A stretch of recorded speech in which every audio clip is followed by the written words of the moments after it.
अब यहां पर हम लोग बात करते हैं कुछ एडिशनल रिएक्शंस की। एक टर्मिनोलॉजी आती है बच्चों, हमें यहां पर एल्कोहल का ऑक्सीडेशन करना है, किसके थ्रू? HiO4 के थ्रू। HiO4 क्या होता है? HiO4 is basically known as the periodic acid.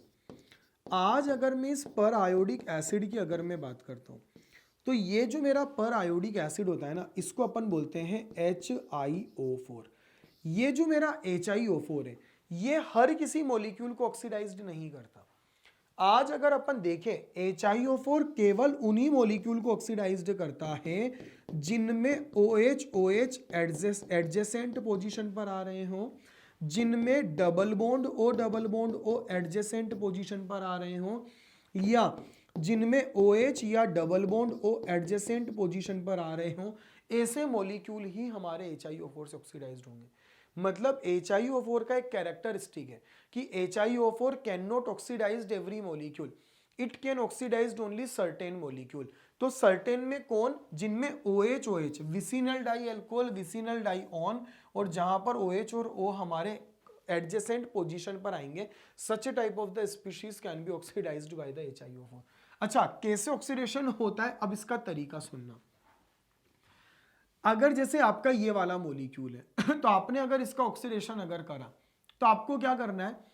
जो जहां पर OH OH क्लोज आ रहे हैं ना, उस बॉन्ड को आपको ब्रेक करना है। जितने बॉन्ड आप ब्रेक करोगे उतने इक्विवेलेंट ऑफ द HiO4 का कंजप्शन होगा।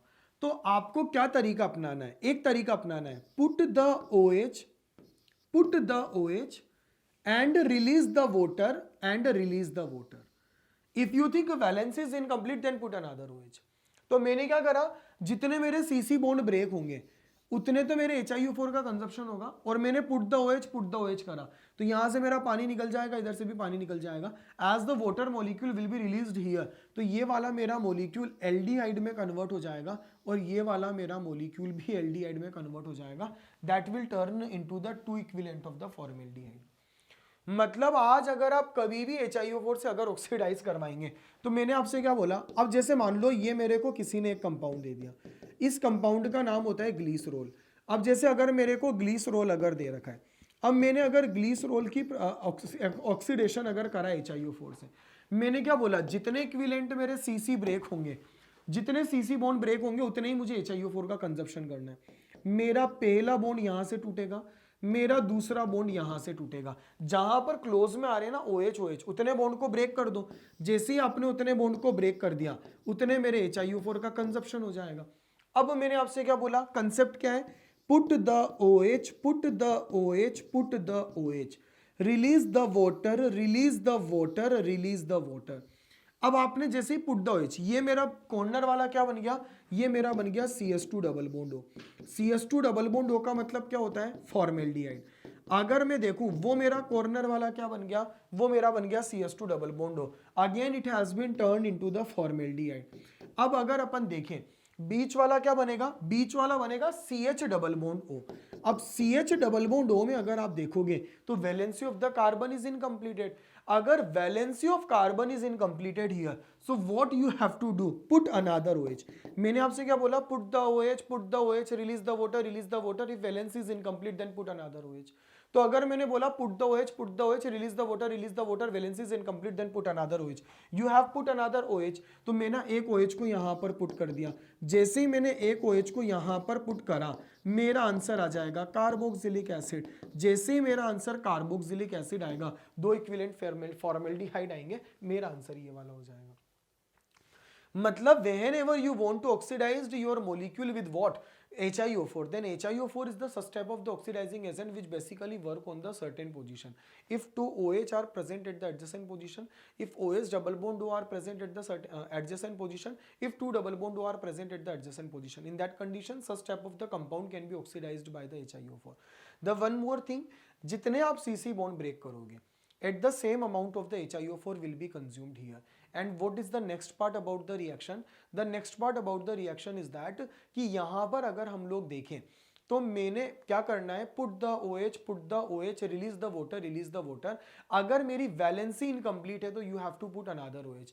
As you will put another OH, then you will get the answer. हमारा आंसर इस प्रकार से आ जाएगा। अब यहां पर अगर मैंने देखा, मैंने बोला ना कंडीशन ऑफ HiO4 का क्या है, आज एटलीस्ट 2 OH होना चाहिए या 2 C डबल बॉन्ड होना चाहिए या 1 OH 1 C double bond adjacent carbon पर प्रेजेंट होना चाहिए। अब अगर मान लो जैसे किसी ने मुझे ये वाला कंपाउंड दिया, अब मैंने अगर इस वाले मॉलिक्यूल का अगर ऑक्सीडेशन HiO4 के साथ करवाया, as you will oxidise your molecule with the HiO4। अब आपको मैंने क्या बोला, कंसेप्ट इज द सेम। क्या मेरा डबल बॉन्ड OH एडजेसेंट पर आ रहे हैं? हाँ आ रहे हैं। ये वाला बॉन्ड मेरा ब्रेक होगा। आपको तो एक ही काम करना है, पुट द OH, और इधर भी आ जाएगा पुट द OH। अब जैसे ही आपने पुट द OH करा, ये वाला मेरा मॉलिक्यूल, अब यहां पर आपको वाटर निकालने की जरूरत नहीं है, directly it has been turn into the molecule here. What, मेरा जो कंपाउंड है it has been turn into the carboxylic acid. लेकिन अगर अपन अगले वाले की बात करें तो यहां से मेरा वाटर निकलेगा। जैसे ही मेरा वाटर यहां से निकलेगा तो ये मेरा compound CH3 CS double bond O में कन्वर्ट हो जाएगा। तो एक आंसर मेरा एसिटिक एसिड और एक मेरा एल्डिहाइड आ जाएगा। जैसे ये वाला कंपाउंड है, कितने बॉन्ड ब्रेक हो रहे हैं? 2। Concept is same, put the OH, put the OH, put the OH, release the water, release the water, release the water. ये मेरा एल्डिहाइड बन जाएगा, वो मेरा कीटोन बनेगा। बीच वाले में वैलेंसी इनकम्प्लीट रहेगी, पुट अनदर OH, वो मेरा फॉर्मिक एसिड में कन्वर्ट हो जाएगा। Concept is basically known as the oxidation. अब जैसे अगर अपन को ये वाला दे रखा है, मैंने क्या बोला, जहां पर लगातार आ रहे हैं आप उन्हीं को ब्रेक कर सकते हो। लगातार कहां पर आ रहे हैं? यहां पर आ रहे हैं ना, आपने OH पुट करा और OH पुट करा, ये तो अपने आप में एसिडिक एसिड बन गया। यहां से आपको वाटर निकालना पड़ेगा और उसका आप कुछ भी नहीं कर सकते। तो देखो वो वाला पोर्शन मेरा ऐसा कैसा रिमेनिंग रह जाएगा, ये वाला मेरा एसिड में कन्वर्ट हो जाएगा और मेरा आंसर इस प्रकार से आ जाएगा। यदि मुझे इस प्रकार से मॉलिक्यूल अगर दे रखा है तो यहां पर भी आपको सेम कंसेप्ट फॉलो करना है। जहां जहां पर लगातार है, जैसे इधर आपका लगातार आ रहा है, ये बॉन्ड ब्रेक होगा, इधर लगातार आ रहा है, ये बॉन्ड ब्रेक होगा, इधर नहीं आ रहा, बस 2 बॉन्ड ब्रेक होंगे। इधर भी OH को पुट करना है, इधर भी OH को पुट करना है, इधर भी OH को पुट करना है, वो अपने आप में एसिड में कन्वर्ट हो जाएगा। बीच में आप देखना वैलेंसीज इनकम्प्लीट रहेगी, तो यहां पर आप लोगों का क्या निकल जाएगा, आप एक बार देख लेना, ये वाला मॉलिक्यूल मेरा CO2 में कन्वर्ट हो सकता है और ये वाला जो मेरा कंपाउंड रहेगा ये मेरा वाटर कन्वर्ट होकर एल्डिहाइड में बन जाएगा। तो आज आप देख लो हमारा आंसर इस प्रकार से आ गया। मतलब आप कोई भी क्वेश्चन यहाँ पर यूज में लो, you can easily handle that type of the question, आपको याद रखना है। अब एक टर्मिनोलॉजी आती है, हम लोग बेसिकली यहाँ पर जैसे डाइहाइड्रिक एल्कोहल की अगर बात करें तो ये वाला जो मेरा मॉलिक्यूल होता है, इस कंपाउंड का नाम होता है pinacol. Pinacol is what? Pinacol is basically 2,3 dimethyl butane 2,3 diol.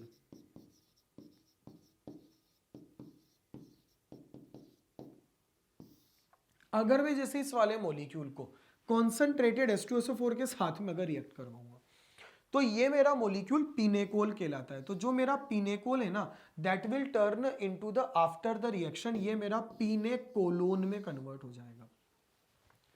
आज जो मेरा पिनेकोल है ये मेरा पिनेकोल किस में कन्वर्ट हो जाएगा? पिनेकोलोन में कन्वर्ट हो जाएगा। और पिनेकोल का पिनेकोलोन में कन्वर्ट होना is known as the pinacol pinacolone rearrangement. कैसे हो जाएगा सुनना, H2SO4 के साथ आप रिएक्शन करवा रहे हो, जैसे ही आप लोगों ने इसकी रिएक्शन H2SO4 के साथ करवाई तो H2SO4 की प्रेजेंस में मेरा पिनेकोल बनेगा। कैसे बनेगा पिनेकोलोन? देखना, सबसे पहले H2SO4 हमारा क्या करेगा, H2SO4 हमारा H+ आयन देगा। जैसे H2SO4 ने H+ दिया तो मेरा H+ OH पर अटैक करेगा, ऑक्सीजन के लोन पेयर पर अटैक करेगा और लोन पेयर पर अटैक करते ही OH2 बन जाएगा। यहां से क्या होगा, यहां से मेरा वाटर का मॉलिक्यूल निकल जाएगा। जैसे ही मेरा वाटर का मॉलिक्यूल निकला मेरा कार्बोकेटाइन बनेगा। अब आपको भी पता है कि whenever in any chemical reaction carbocation formed as a intermediate species, in that condition you have to always rearrange that carbocation। तो मैंने आपसे क्या बोला, सबसे पहले H+ will attack on the OH। किस OH पर अटैक करेगा? जहां बनने वाला C+ ज्यादा स्टेबल है।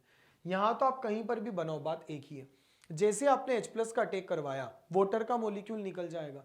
जैसे ही तुम्हारा वाटर का मॉलिक्यूल यहां से निकला हमारा इंटरमीडिएट कार्बोकेटाइन बनेगा। अब ये जो मेरा कार्बोकेटाइन बना, आप पता है इसको you have to shift by the methyl. जैसे ही आपने इसको मिथाइल के साथ शिफ्ट करवाया तो after the shifting with the methyl यहां पर मेरा पॉजिटिव, अब ये मेरा क्या हो गया, it has become stable due to what, it has become stable due to the resonance here. जैसे ही रेजोनेंस के कारण स्टेबल हुआ ये मेरा बॉन्ड इधर चला जाएगा और जाने के बाद में फाइनली मेरा मोलिक्यूल पिनेकोलोन में कन्वर्ट हो जाएगा। तो आज अगर हम लोग अगर देखें पिनेकोलोन रीअरेंजमेंट में अगर हम लोग देखें तो हम लोग यहाँ पर क्या कर रहे हैं, सबसे पहले मेरे H2SO4 का H+ यहाँ पर आ रहा है। H+ मेरा किसी एक OH पर अटैक करेगा, अटैक करने के बाद वाटर को निकाल देगा, कार्बन पर मेरा प्लस आएगा, वो प्लस मेरा रीअरेंज होगा क्योंकि आफ्टर द रीअरेंजमेंट वो वाला जो मेरा मोलिक्यूल है it has been basically what, ये वाला मेरा रेजोनेंस के कारण स्टेबल है। पहले स्टेप में आपने H दिया, फाइनल में निकाल दो, मेरा मोलिक्यूल पिनेकोलोन रीअरेंजमेंट कहलाएगा। तो ये वाले जो मेरे मोलिक्यूल्स होते हैं they are basically known as the aliphatic what, ये मेरे एलिफेटिक हाइड्रोक्सी डेरिवेटिव होते हैं, मतलब ये मैंने आपको अल्कोहल यहां पर खत्म कर दिया। अब हमारा यहां पर बच्चों अगला जो टॉपिक कंसीडर कर रहे हैं that's basically known as the phenol here. Phenol क्या होता है? Phenol is basically aromatic derivative होते हैं, hydroxy derivative of aromatic hydrocarbon are known as the phenol. तो हमें यहाँ पर फिनोल के बारे में डिस्कशन करना है, मतलब बेंजीन पर OH होगा। फिनोलिक कंपाउंड के बारे में हम डिस्कस कर रहे हैं। Compound in which OH group is directly connected with the benzene ring are basically known as the phenols here. आज अगर बेंजीन पर OH कनेक्टेड है तो ये मेरा फिनोल कहलाएगा, CH3 भी कनेक्टेड है तो ऑर्थोक्रिसोल कहलाएगा, वो मेरा सैलिसिलिक एसिड कहलाएगा। ये मेरा कैटेकोल कहलाएगा, ortho derivative, Meta derivative resorcinol और पैरा डेरिवेटिव क्विनोल कहलाता है। आज अगर हम फिनोलिक कंपाउंड के कैरेक्टरिस्टिक की अगर बात करें तो इन्होंने बोला phenolic compound give characteristic colour with the neutral FeCl3। जैसे मैंने आपसे क्या बोला, मैंने आपको अगर एक टेस्ट ट्यूब में अगर अल्कोहल दे दिया और अगर मैंने एक टेस्ट ट्यूब में अल्कोहल दे दिया और मैंने आपसे बोला कि भाई अल्कोहल को पहचानो, अगर आप अल्कोहल को पहचानोगे तो how you will identify the alcohol. मैंने प्रोसेस जैसे मैंने अभी आपको सेरिक अमोनियम नाइट्रेट बताया था कि जैसे ही आपने अल्कोहल में सेरिक अमोनियम नाइट्रेट डाला फटाक से रेड PPT आ जाएगी, उस रेड PPT का आना अपने आप में अल्कोहल को इंडिकेट करता है। मेरे को किसी ने फिनोल दे दिया और बोला कि भाई फिनोल को पहचानो। अगर आप कभी भी फिनोल को पहचानना चाहते हो तो आप उसके अंदर क्या करो, न्यूट्रल FeCl3 डालो। तो जैसे अगर आपने फिनोल में न्यूट्रल FeCl3 को ऐड करा, तो जैसे आपने फिनोल के अंदर न्यूट्रल FeCl3 डाला, न्यूट्रल FeCl3 डालते ही यहां पर एक कॉम्प्लेक्स बन जाएगा, वो जो मेरा कॉम्प्लेक्स बनेगा that will be known as the hexaphenoxyferrate third ion. ये जो मेरा यहां पर बनेगा, आज जैसे ही मेरा इस जगह पर ये वाला कॉम्प्लेक्स बन जाएगा, तो ये जो मेरा कॉम्प्लेक्स यहां पर बना, ये वाला जो मेरा कॉम्प्लेक्स कहलाएगा it is basically hexaphenoxyferrate third ion. ये जो मेरा हेक्साफिनॉक्सीफेरेट थर्ड आयन जो बना, इसका एक यूनिक कलर होता है। ये जो मेरा यूनिक कलर जो है ये बेसिकली हमारा क्या प्रोड्यूस करेगा, ये मेरा एक वॉयलेट कलर प्रोड्यूस करेगा। इस कलर का आना अपने आप में किसको रिप्रेजेंट करता है, इस कलर का आना अपने आप में यहाँ पर फिनोल की प्रेजेंस को शो करता है। अगर मैंने अल्कोहल अगर ले लिया तो सीधी सी बात है nothing will happen, no reaction will be there, हमारा आंसर नो रिएक्शन आ जाएगा। तो कभी भी आप अगर फिनोल को पहचानना चाहते हो ना, तो ये मेरा फिनोल को पहचानने का एक तरीका होता है कि आप अगर उसके अंदर न्यूट्रल FeCl3 को अगर ऐड करोगे तो मेरा न्यूट्रल FeCl3 फिनोल के साथ रिएक्शन कर कर वॉयलेट कलर कॉम्प्लेक्स का फॉर्मेशन करेगा, जबकि अल्कोहल इस कैरेक्टरिस्टिक्स को शो नहीं करता। So if you want to differentiate the phenol और alcohol, so this is one of the way. अब हम फिनोल की बात करते हैं। फिनोल का एक नाम कार्बोलिक एसिड भी होता है, बेंजीनोल भी होता है और हाइड्रोक्सी बेंजीन भी होता है। इन phenol OH group is attached with the sp2 carbon, hybridized carbon. It was discovered by the runs in the middle of oil fraction of coal tar distillation and named as a carbolic acid. Carbolic का मतलब, कार्बो का मतलब होता है कोल और allium यहाँ पर oil है ना, तो मैंने आपसे बोला ना कि ये बेसिकली फ्रैक्शन होता है ना, यहाँ पर कोलतार से बेसिकली अपन इसको जनरेट करते हैं। और it is also present in traces amount of human urine, human urine में भी थोड़ा सा फिनोलिक पोर्शन होता है। अगर अपन जनरल मेथड ऑफ प्रिपरेशन की बात करें तो यहाँ पर सबसे पहले मुझे दे रखा है बेंजीन सल्फोनिक एसिड। अगर मुझे बेंजीन सल्फोनिक एसिड अगर दे रखा है, मैंने अगर इस बेंजीन सल्फोनिक एसिड की रिएक्शन NaOH के साथ कराई, जैसे ही मैंने इसकी रिएक्शन NaOH के साथ करवाई एसिड बेस रिएक्शन हो जाएगी, और जैसे ही एसिड बेस रिएक्शन हो जाएगी मेरा मॉलिक्यूल सोडियम बेंजीन सल्फोनेट में कन्वर्ट हो जाएगा। अब आपका ये मेरा मॉलिक्यूल सोल्ट बनाया, वापस अगर आपने इसको NaOH के साथ में अगर गर्म करा, so as you will heat your molecule with the NaOH, तो यहां पर क्या होगा, यहां पर Na2CO3 निकल जाएगा और मेरा मॉलिक्यूल फिनोल में कन्वर्ट हो जाएगा।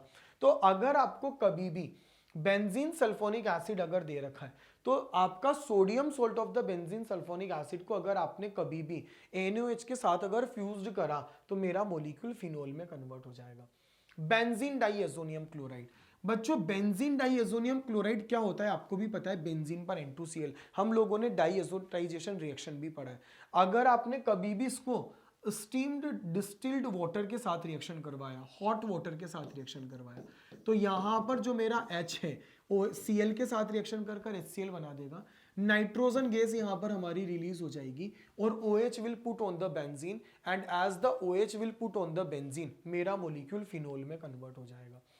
अगर मुझे सैलिसिलिक एसिड अगर दे रखा है, अगर मेरे को सैलिसिलिक एसिड अगर दे रखा है और मैंने अगर सैलिसिलिक एसिड की रिएक्शन सोडा लाइम के साथ करवाई, आपको भी पता है कि सोडा लाइम का काम क्या होता है, CO2 को एलिमिनेट करना, यहां से मेरा CO2 रिलीज हो जाएगा और जैसे ही मेरा CO2 रिलीज होगा, my compound will turn into the phenol. अगर अपन ने ग्रिग्नार्ड रिएजेंट लिया, जैसे अगर मैंने फिनाइल मैग्नीशियम ब्रोमाइड अगर ले लिया और मैंने अगर उस फिनाइल मैग्नीशियम ब्रोमाइड की रिएक्शन हाफ ऑफ O2 के साथ करवाई, जैसे ही मैंने इसकी रिएक्शन हाफ ऑफ O2 के साथ करवाई, तो मेरा जो मॉलिक्यूल है ये मेरा क्या बन जाएगा, ये मेरा बन जाएगा OMgBr, फिनोक्सी मैग्नीशियम ब्रोमाइड में कन्वर्ट हो जाएगा।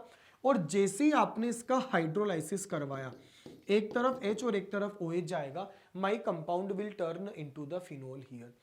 अगर हम लोगों ने बेंजीन अगर लिया, एज मैंने आपको बोला था ना, हम लोगों ने ये पढ़ा है कि अगर आपने बेंजीन को वैनेडियम पेंटॉक्साइड की प्रेजेंस में लगभग आप 400-500 डिग्री पर गर्म करते हो, ऑक्सीडाइज्ड करते हो, तो वो तो मेलेइक एनहाइड्राइड बनाता है, लेकिन 300 degree Celsius temperature will turn your benzene into the phenol, ये मेरा जो बेंजीन रहेगा वो फिनोल में कन्वर्ट हो जाएगा।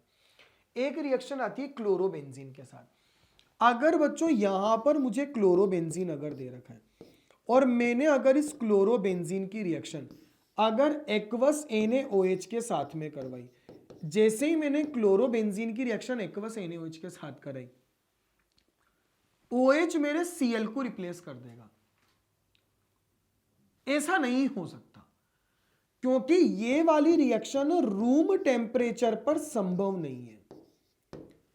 आज अगर अपन देखें क्यों संभव नहीं है, क्योंकि मेरा जो क्लोरोबेंजीन है ये क्लोरोबेंजीन रेजोनेंस के कारण स्टेबल है। अगर ये क्लोरोबेंजीन अगर मेरे रेजोनेंस के कारण अगर स्टेबल है, तो सीधी सी बात है, since it is stable due to the resonance, in that condition आज जो मेरा मॉलिक्यूल है, आज अगर आप देखोगे as you will do the resonance here, तो since it is stable due to the resonance, तो यहां पर देखो कार्बन और क्लोरीन के बीच में डबल बॉन्ड के कैरेक्टरिस्टिक आ रहे हैं, डबल बॉन्ड कैरेक्टरिस्टिक आ रहे हैं, तो Cl को निकालना इतना आसान नहीं है। अगर Cl को निकालना आसान नहीं है, तो एट द रूम टेम्परेचर पर तो my answer will be considered as a no reaction. Temperature अगर ज्यादा ले लूंगा दैट इज अनदर केस, लेकिन अगर मैंने नॉर्मली अगर मैं OH को रिप्लेस करना चाहता हूं, या I just want to replace this chlorine by the OH at the room temperature, it is not possible here क्योंकि it is highly stable due to the resonance. लेकिन अगर आपने टेम्परेचर अगर बढ़ा दिया, जैसे आपने वही आपका एल्काइल क्लोराइड एक्वस NaOH के साथ रूम टेम्परेचर पर रिएक्शन करेगा, वो कोई रेजोनेंस नहीं करता, लेकिन जो मेरा क्लोरोबेंजीन है, ये क्लोरोबेंजीन भाई रिएक्शन को शो नहीं करेगा।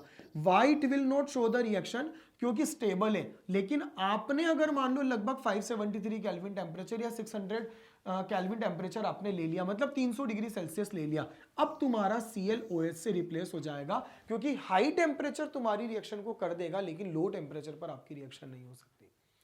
तो यदि मैंने यहां पर क्या ले लिया, क्लोरोबेंजीन, और क्लोरोबेंजीन को अगर मैं हाई टेम्परेचर पर अगर रिएक्शन करवाऊंगा, तो ये वाला जो मेरा मॉलिक्यूल रहेगा, it will turn into the phenol या सोडियम सोल्ट ऑफ फिनोल, ये मेरा मॉलिक्यूल सोडियम फिनोक्साइड में कन्वर्ट हो जाएगा, क्योंकि हाई टेम्परेचर मेरी रिएक्शन को यहां पर क्या करवा देगा, फेवर करवा देगा, लेकिन नॉर्मल टेम्परेचर पर रिएक्शन इज नॉट पॉसिबल। बच्चों हम लोग जो यहाँ पर एक केमिकल रिएक्शन को डिस्कस करने जा रहे थे, जहाँ पर हम लोगों ने एल्काइल क्लोराइड की रिएक्शन एक्वस NaOH के साथ करवाना था। मैंने आप लोगों को बताया था बच्चों कि आज अगर मुझे कभी भी क्लोरोबेंजीन अगर दे रखा है, and if you want to react your chlorobenzene with the aqueous NaOH और KOH, इन दैट कंडीशन ये वाली रिएक्शन बहुत हाई टेम्परेचर पर होती है। अब क्यों होती है वो तो मैंने आपको बताया कि it is stable due to the resonance. Since your molecule is stable due to the resonance, in that condition it is not easy to remove Cl here. अच्छा पता है अब क्वेश्चन क्या उठता है, चलो ठीक है, आज आपका ये वाला जो मोलिक्यूल है अगर आप इसकी रिएक्शन अगर एक्वस NaOH के साथ में अगर करवाएंगे तो as you will use the aqueous NaOH here, तो वहां पर क्या होगा, यहां पर चलो हाई टेम्परेचर तो लगेगा, लेकिन सबसे मेजर क्वेश्चन यहां पर ये पुट होता है, हाई टेम्परेचर लगेगा चलो सही है, लेकिन अब ये तो बताइए what will be the type of the mechanism, what is the name of the mechanism here. तो आज कैसे यहां पर OH इसको रिप्लेस कर रहा है बच्चों, कैसे रिप्लेस करेगा, अगर OH CH को रिप्लेस करना चाहता है तो ऐसे केस में मेरा OH उसी कार्बन पर जाकर अटैक करेगा जिस कार्बन पर Cl है, और जैसे ही मेरा OH उसी कार्बन पर जाकर अटैक करेगा जिस कार्बन पर Cl है, क्योंकि उसको रिप्लेस करना है ना, तो कहीं ना कहीं फील्डिंग उसी अकॉर्डिंग सेट करनी पड़ेगी। तो मेरा OH if want to replace the Cl here, in that condition OH will attack at the same place where the chlorine is present. उससे क्या बेनिफिट मिलेगा, अब उससे क्लोरीन तो नहीं निकल सकता because it is resonance stabilised, लेकिन ये पाई बॉन्ड जो है ये वाला मेरा पाई बॉन्ड यहां से ब्रेक हो जाएगा, और जैसे ही मेरा पाई बॉन्ड यहां से ब्रेक होगा तो आपका यहां पर क्या बन जाएगा, ये मेरा इस प्रकार से बन जाएगा, बॉन्ड इधर मेरा नेगेटिव आ जाएगा, इधर मेरा Cl आ जाएगा और इधर मेरा OH आ जाएगा। अब आप सुनना, ये वाला जो स्टेप है ना ये मेरा स्लो स्टेप होगा। अगली बार में क्या होगा, ये नेगेटिव इधर रेजोनेंस करेगा, जैसे ये नेगेटिव इधर रेजोनेंस करेगा, इधर रेजोनेंस करने के बाद में यहां पर मेरा नेगेटिव आएगा, इधर डबल बॉन्ड आएगा, इधर Cl आएगा, इधर OH आएगा, फिर ये बॉन्ड मेरा इधर जाएगा, ये मेरा इधर चला जाएगा, जैसे ही चला जाएगा तो मेरा नेगेटिव जो रहेगा वो इधर आएगा, इधर मेरा Cl, इधर मेरा OH और बॉन्ड एज इट इज। अगली बार में क्या होगा, ये बॉन्ड मेरा इधर चला जाएगा, and since chlorine is the good leaving group, ये मेरा एक फास्ट स्टेप होगा, और फास्ट स्टेप के बाद फाइनली मेरा जो कंपाउंड रहेगा that will turn into the phenol here. मतलब अब आप सुनना, ये वाला OH यहां पर कब रैपिडली अटैक करेगा, जब पाई बॉन्ड आसानी से टूटेगा। आप सोचिए ना, आज अगर मान लो यहां पर पाई बॉन्ड ब्रेक नहीं होता तो डू यू रियली थिंक कि मेरा OH माइनस यहां पर अटैक कर सकता है, नेवर। तो मेरा पाई बॉन्ड आज OH माइनस यहां पर कब अटैक करेगा, OH minus will attack at this position only and only when if the pi bond will break here. Pi bond कब ब्रेक होगा, पाई बॉन्ड तब ब्रेक होगा जब मेरा बनने वाला कार्ब एनायन ज्यादा स्टेबल होगा। अब आज मैं आपको एक्चुअली पता है क्या कहना चाह रहा हूं, मेरा कहने का मतलब ये है, आज अगर आपको याद होगा मैंने बोला कि अगर मैंने क्लोरोबेंजीन अगर लिया at the normal temperature reaction is not possible, लेकिन अगर आपने 300 डिग्री सेल्सियस टेम्परेचर लिया तो रिएक्शन आपकी पॉसिबल है। मैकेनिज्म की अगर हम बात करें तो what is the type of the mechanism, मेरी रिएक्शन का मैकेनिज्म ये था कि क्लोरोबेंजीन ने सबसे पहले NaOH के साथ रिएक्शन करी, रिएक्शन करने के बाद इंटरमीडिएट कार्ब एनायन बना, कार्ब एनायन का आपने रेजोनेंस करवाया, फाइनली मेरा Cl निकल जाएगा और मेरा कंपाउंड फिनोल में कन्वर्ट हो जाएगा। अगर हम लोग देखें तो मेरा ये रिएक्शन का मैकेनिज्म हिस्सा कहलाएगा। अब मैं एक चीज आपको बताता हूं, सुनना, आज अगर हम ऑर्डर ऑफ NH अगर देखें, मैंने अगर क्लोरोबेंजीन के ऑर्थो या पेरा वाली पोजीशन पर, आपने जब अकेला क्लोरोबेंजीन लिया, you were using almost 300 degree Celsius temperature और आपका Cl OH से रिप्लेस हो रहा है। जैसे ही आपने एक ऑर्थो पर NO2 प्लेस करा, 2 ऑर्थो पर NO2 प्लेस करा, 3 ऑर्थो पेरा ऑर्थो पर NO2 प्लेस करा, आज आप देखो ड्रास्टिक चेंजेस फेस करने को मिल रहे हैं। जो initially temperature was initially 300 degree Celsius temperature when the chlorobenzene was alone, in that cases हमारी रिएक्शन रूम टेम्परेचर पर हो रही है 25 डिग्री सेल्सियस पर। तो क्यों, उसका बेसिकली रीजन ये है क्योंकि आज हम लोग अगर देखें ना, देखो आज आपका यहां पर क्या हो रहा है, क्लोरोबेंजीन पर आपका OH अटैक कर रहा है, OH यहां पर कब इजीली अटैक करेगा? जब मेरा पाई टूटेगा।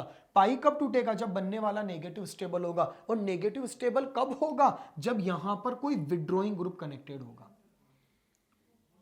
जैसे मैं आपको अगर एक चीज बताऊं यहां पर आप एक बार इस चीज को देखना, ये मेरा मोलिक्यूल है।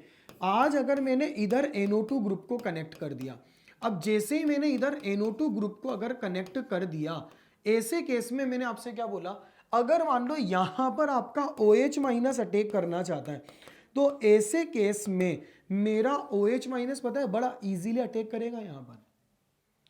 क्यों अटैक करेगा? क्योंकि पाई बॉन्ड रैपिडली टूटेगा। क्यों टूटेगा? क्योंकि अगर पाई बॉन्ड मेरा टूटेगा तो ये वाला मेरा रेजोनेंस के कारण स्टेबल होगा, तो यहां पर फटाक से OH अटैक करेगा। क्यों अटैक करेगा? पाई रैपिडली टूटेगा। क्यों टूटेगा? क्योंकि वो पाई जब टूटेगा तो यहां नेगेटिव आएगा, तो वो NO2 से रेजोनेंस कर लेगा, तो मेरा नेगेटिव स्टेबल बन रहा है ना। वो नेगेटिव रेजोनेंस करने के बाद पेरा पर आएगा, वहां पर भी उसको नेगेटिव मिल जाएगा, तो मेरी रिएक्शन फेवरेबल होगी। हमारा कहने का मतलब क्या है, आज क्लोरोबेंजीन की रिएक्शन अगर आप करवाना चाहते हो तो it is little bit complicated here. लेकिन अगर मैंने क्लोरोबेंजीन के ऑर्थो या पेरा पर अगर कोई इलेक्ट्रॉन विड्रॉइंग ग्रुप अगर प्लेस कर दिया, then that electron withdrawing group favour the chemical reaction here, और मेरा आंसर वहां पर आ जाएगा। आज अगर मैंने तीनों जगह पर NO2 अगर लगा दिए, तो यहां पर मेरा बनने वाला, याद रखना, these 3NO2 यहां पर क्या करेंगे, these 3NO2 stabilise carb anion. आज ये NO2 कार्ब एनायन को जब स्टेबिलाइज करेंगे तो उसकी वजह से मेरी जो रिएक्शन है रूम टेम्परेचर पर हो जाएगी, और मेरा आंसर Cl बड़ा इजीली OH से रिप्लेस हो जाएगा, और I will get the answer. अब हम लोग यहां पर इसकी इंडस्ट्रियल प्रिपरेशन ऑफ फिनोल को देख लेते हैं। Phenol can be prepared commercial by middle oil fraction of coal tar distillation. Coal tar का डिस्टिलेशन करने से फिनोल बन जाएगा, क्यूमीन से फिनोल बन जाएगा। रशिक प्रोसेस होता है, डाउस प्रोसेस होता है।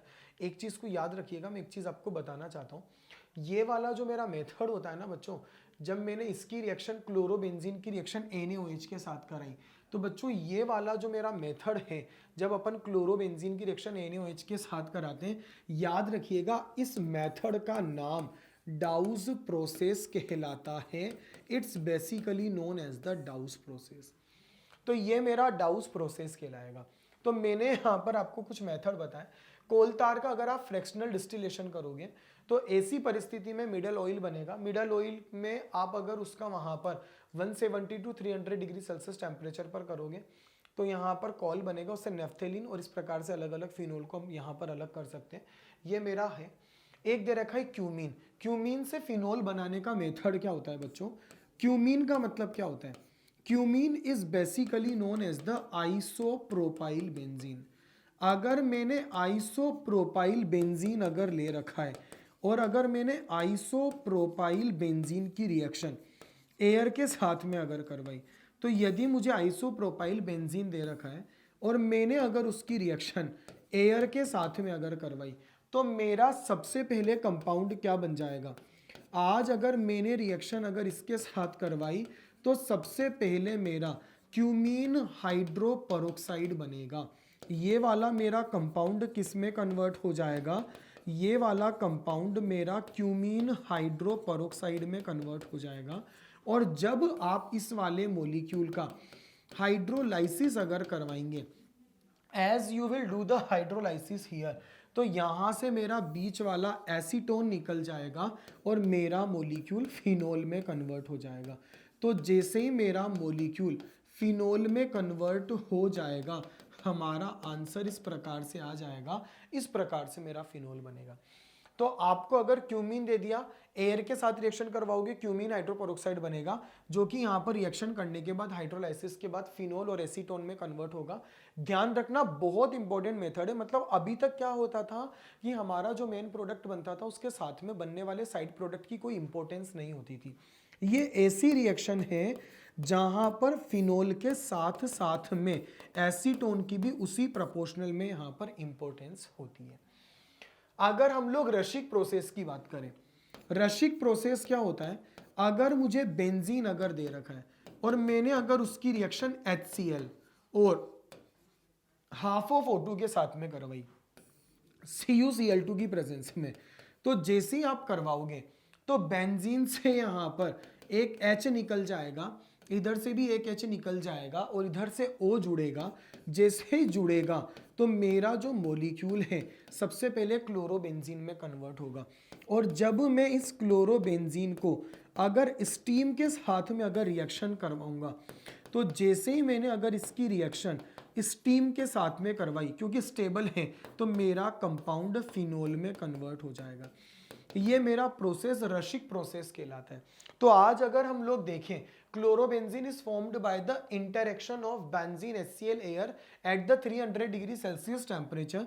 आप लगभग 300 डिग्री सेल्सियस टेम्परेचर लोगे, CuCl2 FeCl3 की प्रेजेंस में रिएक्शन करवाओगे, क्लोरोबेंजीन बनेगा, जो कि स्टीम के साथ में रिएक्शन करने के बाद में हमारा कंपाउंड जो रहेगा वो किस में कन्वर्ट हो जाएगा, हमारा कंपाउंड फिनोल में कन्वर्ट हो जाएगा।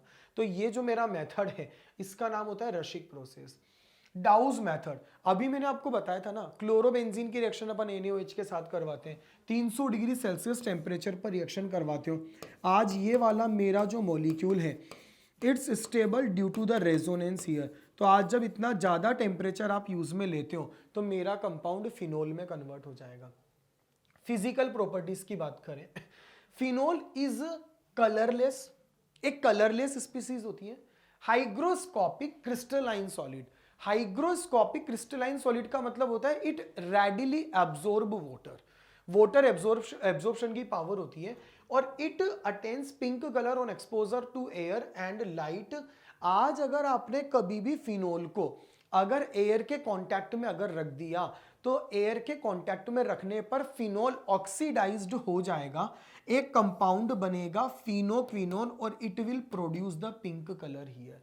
तो कभी भी अगर मेरे को क्या दे रखा है, if phenol is given to me, और अगर मैं बात करूं फिनोल की, तो ये जैसे ही मेरा फिनोल एयर की प्रेजेंस में अगर एक्सपोजर अगर आप इसका करेंगे तो यहां पर इसका ऑक्सीडेशन होगा, और after the oxidation molecule will turn into what, मेरा मोलिक्यूल फिनोक्विनोन में कन्वर्ट हो जाएगा, which is having the pink colour. तो याद रखिएगा, it is poisonous in nature but act as antiseptic and disinfectant. Phenol जो होता है ना, एंटीसेप्टिक की तरह, डिसइंफेक्टेंट की तरह वर्क करता है, और याद रखना slightly soluble in water and readily soluble in organic solvent होता है। पानी में थोड़ा सा कम सोल्यूबल होता है क्योंकि फिनोल के अंदर नंबर ऑफ कार्बन ज्यादा होते हैं, तो हाइड्रोफोबिक कैरेक्टर ज्यादा होता है, लेकिन ऑर्गेनिक सॉल्वेंट में सोल्यूबल होता है। Solubility of phenol in lower than, किस much lower than the alcohol because larger hydrocarbon part of the molecule. मैंने बोला ना बेंजीन में कार्बन ज्यादा है, तो बेंजीन में कार्बन ज्यादा होने के कारण वो हाइड्रोकार्बन वाला जो पोर्शन होता है ना, वो एक्चुअली हाइड्रोफोबिक कैरेक्टर को रिप्रेजेंट करता है। अगर वो हाइड्रोफोबिक कैरेक्टर को रिप्रेजेंट करता है, इसकी वजह से मेरा आंसर ये वाला आ जाएगा। Due to the intermolecular hydrogen bonding, phenol has a relatively high boiling point than the corresponding hydrocarbon aryl halides, but the intermolecular hydrogen bonding in the ortho derivative is used in the preparation of dyes, drugs, bakelite, and small melting point is 43 degree Celsius and boiling point is 182 degree Celsius. ये अभी चीजें मैं आपको बता दूंगा। हमें इसकी बात करनी है केमिकल प्रॉपर्टीज। अगर बच्चों हम लोग फिनोल की केमिकल प्रॉपर्टीज को अगर डिस्कस करते हैं, तो फिनोल की केमिकल प्रॉपर्टीज में मैं सबसे पहला जो हेडिंग कर रहा हूं, that's basically known as the due to the OH group. Phenol जो होता है ना, ये मेरा वीक एसिड है। आज अगर हम लोग अगर देखें, एसिडिक कैरेक्टर को तो रिप्रेजेंट करता है, लिटमस पेपर पर भी कोई ना कोई यहां पर मतलब ब्लू को रेड में कन्वर्ट कर देगा, लेकिन आज अगर अपन इस फिनोल की अगर बात करें, it is basically weaker acid. Weaker acid means weaker then the carboxylic acid और सल्फोनिक एसिड। तो ये जो मेरा फिनोल होता है, ये मेरा वीकर एसिड होता है। The acidic nature of phenol due to the formation of stable phenoxide ion in the solution. लेकिन ये जो वीकर एसिड होता है, ये एक्चुअली कार्बोक्सिलिक के कंपैरिजन में होता है या सल्फोनिक के कंपैरिजन में होता है। The phenoxide ion is stable due to the resonance, the negative charge is spread through the benzene ring which is stabilising factor of the phenoxide ion. Electron withdrawing group जो रहेंगे वो उसके acidic strength को increase करेंगे, जबकि donating group जो रहेंगे वो एसिडिटी को डिक्रीज करते हैं। आज अगर हम देखेंगे तो ये मेरा फिनोल है, अगर मैंने फिनोल का कभी भी यहाँ पर क्या करा, अगर मैंने फिनोल का कभी भी अगर आयोनाइजेशन करा तो ये H प्लस आयन देगा, और जैसे ही मेरा फिनोल H प्लस आयन देगा, after giving the H plus ion it will turn into what, ये मेरे फिनोक्साइड आयन में कन्वर्ट हो जाएगा, और जैसे ही फिनोक्साइड आयन में कन्वर्ट हो जाएगा या एसिडिक कैरेक्टर को रिप्रेजेंट करेगा। एल्कोहल से स्ट्रॉन्गर एसिड होता है, लेकिन कार्बोक्सिलिक एसिड ध्यान रखना और कार्बोनिक एसिड से वीक होता है, वो मैंने आपको बताया। फिनोल जो रहता है ब्लू को रेड कलर में कन्वर्ट कर देगा, हाईली इलेक्ट्रोपॉजिटिव मेटल के साथ रिएक्शन करेगा। अब चूंकि एसिड तो है ही ना, एसिड के साथ अगर एसिड है तो ये मेरा जो मेटल है एक्टिव मेटल उनके साथ रिएक्शन करेगा, H की जगह पर Na आ जाएगा, और जैसे ही H की जगह पर Na आ जाएगा मेरा जो मॉलिक्यूल है it will turn into the sodium phenoxide here, तो मेरा कंपाउंड सोडियम फिनोक्साइड में कन्वर्ट हो जाएगा। इवन मेरा जो फिनोल है ये बेस के साथ भी रिएक्शन करेगा। बेस के साथ रिएक्शन क्यों करेगा, क्योंकि इटसेल्फ इट इज एसिड। आज अगर एसिड है तो एसिड अगर है तो बेस के साथ रिएक्शन करेगा, as it will react with the base in that condition. यहां पर क्या हो जाएगा, जैसे अगर आपने इसकी रिएक्शन बेस के साथ करवाई तो ये वाला जो मेरा मॉलिक्यूल है ये सोडियम फिनोक्साइड में कन्वर्ट हो जाएगा। जैसे ही सोडियम फिनोक्साइड में कन्वर्ट हो जाएगा और न्यूट्रलाइजेशन रिएक्शन हो जाएगी, और आपका जो मॉलिक्यूल है that will turn into what, मेरा कंपाउंड वाटर में कन्वर्ट हो जाएगा। हाउएवर, अच्छा एक चीज को देखना, मैं आपको एक चीज बताता हूं ये वाली चीज को सुनना। मैंने अभी आप लोगों के सामने एक लाइन लिखी, मैंने क्या बोला, आज मेरा जो फिनोल है इट्स अ वीकर एसिड। आज अगर मेरा फिनोल अगर वीकर अगर एसिड है तो weaker acid in comparison of what, it is basically weaker acid than carboxylic acid and sulphonic acid. ये मेरा कार्बोक्सिलिक एसिड और सल्फोनिक एसिड के कंपैरिजन में वीक होता है। अब वीक होने का रीजन क्या होता है, आज जैसे कार्बोक्सिलिक एसिड है, कार्बोक्सिलिक एसिड की रिएक्शन अगर आपने NaHCO3 के साथ करवाई सोडियम बाइकार्बोनेट के साथ, तो यहां पर मेरा बन जाएगा कार्बोक्सिलिक एसिड का सोडियम सोल्ट, और इधर मेरा यहां पर क्या बन जाएगा H2CO3, यानी कि कार्बोनिक एसिड बनेगा, और ये जो मेरा कार्बोनिक एसिड है टूट कर CO2 और H2O में कन्वर्ट हो जाएगा। आज देखो किसी भी एसिड बेस रिएक्शन की एक खास बात होती है, आज एसिड बेस रिएक्शन की खास बात क्या होती है कि during the reaction strong acid can produce weak acid but vice versa is not possible. आज अगर आपने कोई भी एसिड बेस रिएक्शन अगर करवाई तो एसिड बेस रिएक्शन अगर आप करवाओगे ना तो during the acid base reaction strong acid can produce weak acid but vice versa is not possible. आपने कार्बोक्सिलिक एसिड की रिएक्शन जैसे इसके पहले आपने NaOH के साथ कराई, जैसे ही आपने NaOH के साथ कराई फिनोल की रिएक्शन, तो आपने फिनोल की रिएक्शन NaOH के साथ में जैसे ही करवाई ना, तो पता है ये मेरा वाटर वीक एसिड है और फिनोल कंपेरेटिवली स्ट्रॉन्ग एसिड है। अगर स्ट्रॉन्ग एसिड है तो ये रिएक्शन हमारी हो रही थी, लेकिन अगर हम लोग देखें कि फिनोल की रिएक्शन अगर आप Na2CO3 के साथ करवाओगे तो नहीं होगी। क्यों नहीं होगी, अगर मान लो ये मेरा फिनोल है, आपने अगर इसकी रिएक्शन NaHSO3 के साथ में करवाई या Na2CO3 के साथ में करवाई, तो NaSCO3 के साथ या Na2CO3 के साथ अगर आपने करवाई तो मेरा जो मॉलिक्यूल है ये वाला मेरा मॉलिक्यूल सोडियम फिनोक्साइड बनाएगा और H2CO3 बनाएगा। अब बच्चों ये जो मेरा कार्बोनिक एसिड जो होता है ना, ये वाला carbonic acid is comparatively stronger acid. ये जो होता है ये मेरा स्ट्रॉन्गर एसिड होगा और ये मेरा फिनोल वीकर एसिड होगा। इसकी वजह से ये वाली reaction is not possible. H2CO3 का स्ट्रक्चर क्या होता है, H2CO3 का स्ट्रक्चर ऐसा होता है। आज अगर अपन देखेंगे एसिड कौन होते हैं जो H प्लस देते हैं, अच्छे एसिड कौन होते हैं जो आसानी से H प्लस देंगे, आसानी से H प्लस कौन देंगे, H प्लस देने के बाद स्टेबल होना चाहिए। अगर यहाँ से H निकलता है तो ऊपर माइनस आएगा, रेजोनेंस करेगा, H निकलेगा तो ऊपर माइनस आएगा, रेजोनेंस करेगा। अब ये रेजोनेंस करेगा तो after the resonance carbon gets the negative, ये रेजोनेंस करेगा तो after the resonance oxygen gets the negative. तो ये मेरा स्ट्रॉन्गर एसिड है, ये मेरा वीकर एसिड है, और since weaker can not produce the stronger, मेरा फिनोल Na2CO3 NaCO3 के साथ रिएक्शन नहीं करता। फिनोल Na CO3 Na2 से CO3 के साथ रिएक्शन क्यों नहीं करता? ये वाली जो रिएक्शन है ना, ये मतलब ऐसे नहीं जा सकती, ये वाली रिएक्शन उल्टी जा सकती है। दोनों आपस में रिएक्शन कर कर ये बना सकते हैं, क्योंकि देखो एसिड 1 वीकर एसिड है एसिड 2 से, बेस 1 वीकर बेस है बेस 2 से, तो दोनों की दोनों रिएक्शन हमारी उल्टी डायरेक्शन में जाएगी। Phenol does not react with what? Carboxylic acid NaHCO3, लेकिन मेरा जो कार्बोक्सिलिक एसिड है ये NaHCO3 के साथ रिएक्शन करेगा, क्योंकि ये मेरा स्ट्रोंगर है और वो मेरा वीकर है। तो देखो यहां पर स्ट्रोंगर वीकर के कारण मतलब मैंने आपसे क्या बोला? मैंने आपसे बोला आज अगर आप कोई भी एसिड बेस रिएक्शन अगर करवाते हो ना, तो एसिड बेस रिएक्शन तभी हो सकती है जब stronger acid can produce weak. Stronger तो वीक को प्रोड्यूस कर सकता है, लेकिन अपोजिट इज नॉट पॉसिबल।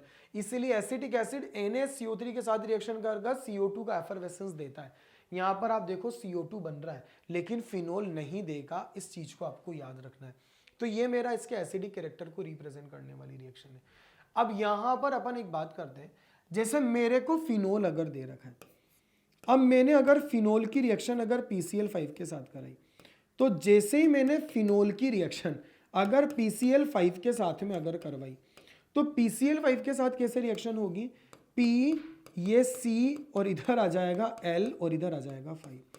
आपने अगर रिएक्शन करवाई तो how you will do the reaction? एक बनेगा क्लोरोबेंजीन, एक बनेगा HCl और एक बनेगा POCl3। तो एक तो बन जाएगा क्लोरोबेंजीन, एक बन जाएगा HCl और एक बन जाएगा POCl3। अब एक चीज को बहुत केयरफुली सुनना, कोई भी रिएक्शन अगर होती है, जैसे मैंने फिनोल की रिएक्शन PCl5 के साथ कराई, तो आज जैसे मान लो मेरे पास अगर 100 ग्राम फिनोल है और 100 ग्राम ही अगर मेरे पास PCl5 है, तो ऐसा होता है क्या कि फ्रैक्शंस ऑफ सेकंड के अंदर ही 100 ग्राम और 100 ग्राम PCl5 और sorry and phenol fractions of second में क्लोरोबेंजीन में कन्वर्ट हो जाएंगे। धीरे धीरे धीरे धीरे रिएक्शंस होगी। अगर धीरे धीरे रिएक्शंस अगर होगी, मान लो 10 ग्राम फिनोल 10 ग्राम PCl5 कंज्यूम होकर क्लोरोबेंजीन और POCl3 बना। अब ये जो मेरा बनने वाला POCl3 है ना, ये वापस क्या करेगा बच्चों? फिनोल पर अटैक मारना शुरू करेगा। जैसे ये फिनोल पर अटैक मारना शुरू करेगा, ऐसे केस में यहां पर क्या होगा? ये मेरा फिनोल है, जैसे ही आपने फिनोल की रिएक्शन किसके साथ करवाई? आपने फिनोल की रिएक्शन यहां पर जैसे ही करवा दी POCl3 के साथ, तो ऐसी परिस्थिति में ये मेरा फिनोल POCl3 पर रिएक्शन करना शुरू करेगा, और जैसे ही फिनोल POCl3 पर रिएक्शन करना शुरू करेगा, ये मेरा पहला फिनोल, ये मेरा दूसरा फिनोल और ये मेरा तीसरा phenol, they will react with each other.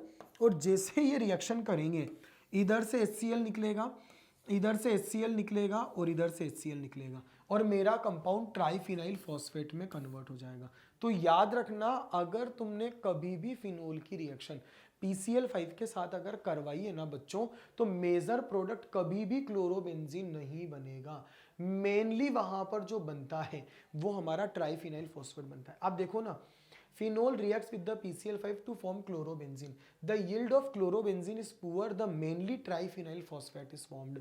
तो कभी भी अगर आपसे कोई पूछता है कि यहाँ पर मेजर प्रोडक्ट कौन बनेगा, तो आपका PH का whole thrice PO4 triphenyl phosphate का फॉर्मेशन होगा। इस चीज को आपको याद रखना है। ये अपन ने अभी बेंजीन में भी पढ़ा था कि अगर आपने फिनोल को जिंक डस्ट के साथ रिएक्शन करा, तो फिनोल का डीऑक्सीनेशन हो जाएगा और मेरा कंपाउंड बेंजीन में कन्वर्ट हो जाएगा। बेंजाइल अल्कोहल अगर अपन लेंगे, तो ध्यान रखना इसका आंसर नो रिएक्शन होगा। मतलब फिनोल में यहां पर डीऑक्सीनेशन होता है, अल्कोहल का डीऑक्सीनेशन नहीं होता। आज फिनोल हमारा जिंक के साथ रिएक्शन करेगा, लेकिन याद रखना यहां पर जो मेरा आंसर आएगा that will be the no reaction. मेरा फिनोल जिंक के साथ डीऑक्सीनेशन को शो करता है, रिडक्शन को शो करता है, लेकिन अल्कोहल नहीं करता। That's why my reaction is known as the no reaction. Phenol अगर दे रखा है, इसका डीऑक्सीनेशन हो जाएगा, मेरा आंसर टोलुइन बन जाएगा। हमारा आंसर इस प्रकार से। लेकिन अगर मान लो मेरे को यहां पर हमारा आंसर ये बन जाएगा, लेकिन अगर इस वाले कंपाउंड की अगर अपन बात करें, ये एक्चुअली CH2OH है, अगर आपने इसको जिंक के साथ में अगर रिएक्ट करवाई, तो यहां पर आपका आंसर कुछ भी नहीं आएगा, answer will be no reaction. इसको अगर आपने जिंक के साथ रिएक्शन करवाया, इसका डीऑक्सीनेशन हो जाएगा, बेंजोइक एसिड बन जाएगा, याद रखिएगा। एक दे रखा है फिनोल की रिएक्शन किसके साथ, अमोनिया के साथ, इसको बूचरर रिएक्शन भी कहा जाता है। फिनोल जो रहता है ना वो अमोनिया के साथ in presence of anhydrous ZnCl2 reaction करेगा।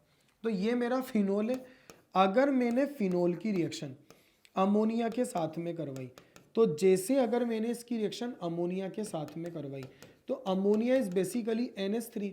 आप एनहाइड्रस ZnCl2 की प्रेजेंस में जैसे ही रिएक्शन करवाएंगे तो आपको बहुत ज़्यादा गर्म यहाँ पर करना पड़ेगा। तो यहाँ से एक तरफ से H और एक तरफ से OH निकल जाएगा और मेरा जो मॉलिक्यूल रहेगा that will turn into what, मेरा कंपाउंड एनिलीन में कन्वर्ट हो जाएगा। रिएक्शन का नाम याद रखना, इसको बोलते हैं बूचरर रिएक्शन। FeCl3 के साथ तो मैंने आपको बताई थी ना, हमने लोगों ने पहले भी डिस्कस करा था कि फिनोल को अगर आप कभी भी पहचानना चाहते हो, if you want to simply identify the phenol, then neutral FeCl3 is one of the reaction. Where in case of the neutral FeCl3 मेरा फिनोल एक कॉम्प्लेक्स में कन्वर्ट हो जाएगा जिसका नाम होगा हेक्साफिनॉक्सीफेरेट थर्ड आयन। आज अगर एक बीकर में मुझे फिनोल अगर दे रखा है और किसी ने अगर मेरे से बोला कि identify this phenol, whenever you want to identify the phenol, in that condition a violet color complex will form.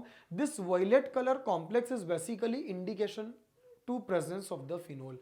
तो कभी भी अगर आप फिनोल को, जैसे एक बीकर में मेरे फिनोल दे दिया और एक बीकर में मानकर चलो कि मेरे अल्कोहल पड़ा है, आज अगर यहाँ पर मुझे फिनोल अगर प्रेजेंट है और यहाँ पर मेरा अल्कोहल प्रेजेंट है, कोई बोलेगा फर्क कर कर बताओ।